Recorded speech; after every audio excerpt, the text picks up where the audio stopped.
অনেক বাচ্চাকে এরকম দেখতে পাওয়া যায় যে তাদেরকে শীতকাল ছাড়াও কিংবা শীতের মধ্যে অনেক বেশি ময়শ্চারাইজ করে এরকম লোশন দেওয়ার পরেও তাদের ত্বকটা খুব রুক্ষ থাকে।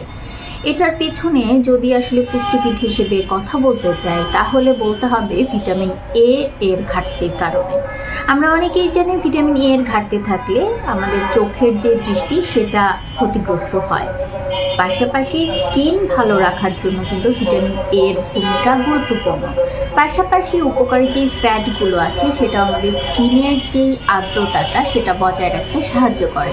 অর্থাৎ আপনি মাছের যেই তেলটা আছে সেটা গ্রহণ করতে পারেন। পাশাপাশি বাচ্চাকে বাদাম এবং হেলদি ফ্যাট সমৃদ্ধ যেই খাবার আছে ডিমের কুসুম গ্রহণ করাতে পারেন। পাশাপাশি কমলা লাল রঙের যেই শাকসবজিগুলো আছে সেগুলো বাচ্চার খাদ্য তালিকায় অবশ্যই যুক্ত করুন।